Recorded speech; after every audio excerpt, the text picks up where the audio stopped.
dream, it's not a fantasy, it's reality. This is what's really going on. As an overall picture, there's some dire times.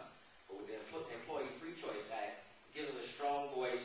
It also helps us to actually speak and have a say-so in a matter on how wages can be negotiated and different ballots, different things can be negotiated to help us as working citizens have a promising future, to provide proper health care for our families, to have a brighter future for our kids.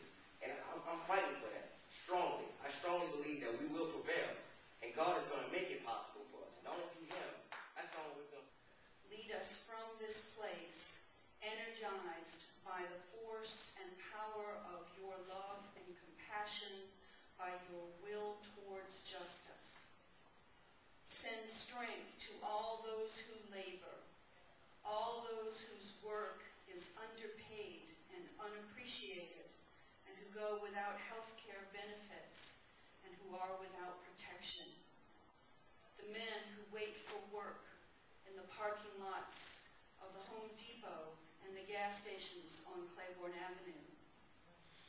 The people who bus the tables at the restaurants of the city. The people who sweep the floors in the hotels and the motels. The people whose labor brings food to our tables and who make our lives more comfortable. I sing because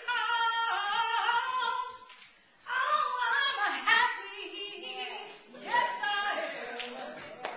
Right now, I sing because I'm free. Oh, yeah, 'cause His eye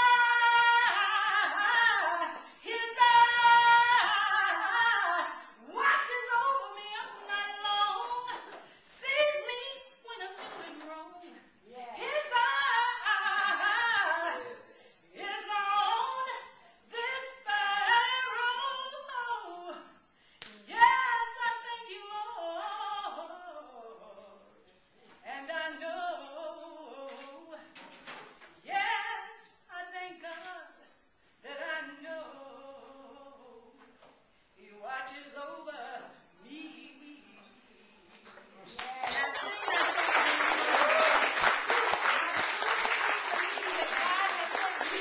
Watch over the workers this morning. And He's asking you to step out and do what He's called you to do, to stand up.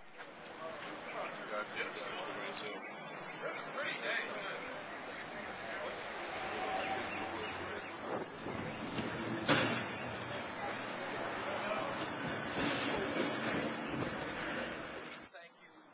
And we would just like to say that we're gathered here at this prayer breakfast to support a very, very, very important thing that we need to do, and that is we need to support the Employee Free Choice Act.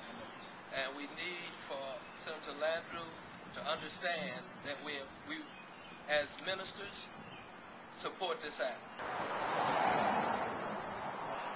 It is through work that we shape our communities, and it is through work that we actualize our God-given talents and skills.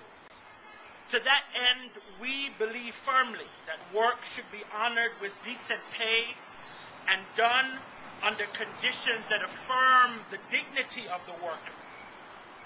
Unfortunately, those conditions are not always met, and working people often find themselves hard-pressed to make ends meet. Quite frankly, and even dishearteningly, there are far too many people across the state of Louisiana and across the length and breadth of this nation who work but are paid poverty wages for the work they do. And yet, in the midst of that, the ability of working people to exercise their right to form unions and bargain collectively to improve the quality of their lives has been under serious and devastating attack for decades. It is for those reasons that we stand this morning as clergy from across Louisiana and New Orleans to make public our unequivocal support for the Employee Free Choice Act and to call upon our elected officials to stand with working people and to ensure that this bill becomes the law. To date, much has been said about the Employee Free Choice Act, but too much of it has been from the perspective of corporate executives and Chamber of Commerce representatives.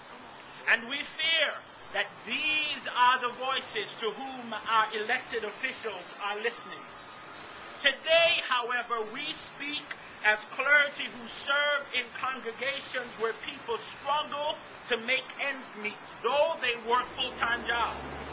Today, we are speaking as clergy who have heard from people who have lost their jobs because they were attempting to form unions. Right. Today, we speak as clergy who work in nonprofits that serve the poor and serve low-wage workers. Today, we are speaking from the perspective of those who suffer, and from that perspective and from that vantage point, we urge Senator Landrieu